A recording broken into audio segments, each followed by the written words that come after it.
Lunettes de soleil, carte postale, bref, une boutique de souvenirs tout à fait normale. Difficile de croire que nous sommes sur le Nid d'Aigle, un chalet offert en cadeau à Hitler pour son 50e anniversaire. Situé à 1800 mètres d'altitude dans un cadre idyllique, le bâtiment a été transformé en restaurant et traîne 2700 touristes quotidiens. Bien sûr, je m'intéresse aussi à l'histoire. On ne doit pas oublier le Troisième Reich, mais on ne devrait pas non plus y être confronté tous les jours. À quelques kilomètres de là se situe le Berghof, une résidence qu'Hitler a achetée dans les années 30 et qui fut dynamitée par les gardes SS à la fin de la guerre. Ici, contrairement au Nid d'Aigle, quasiment aucune explication sur son histoire et très peu de touristes.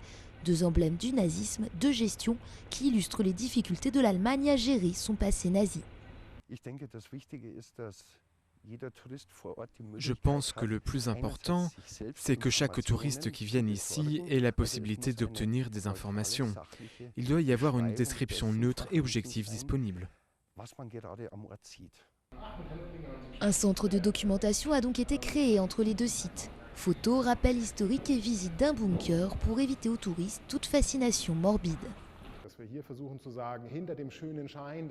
Ce que nous essayons de faire ici, c'est de montrer que derrière chaque recoin de cet endroit se cache une réalité brutale, l'un des sièges du gouvernement d'Adolf Hitler.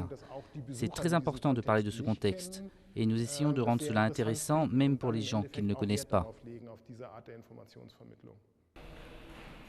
Nombre d'historiens voudraient voir ces sites classés pour assurer leur protection, mais des voix s'élèvent contre ces projets par crainte d'attirer les groupes néo-nazis.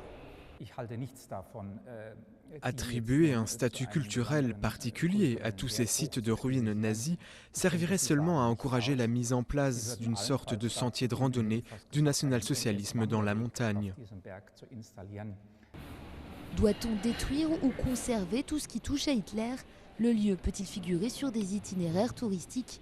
Autant de questions que l'Allemagne n'arrive pas à résoudre, ce qui n'empêche pas des milliers de visiteurs de se rendre tous les ans sur celle que l'on appelle encore parfois la montagne brune.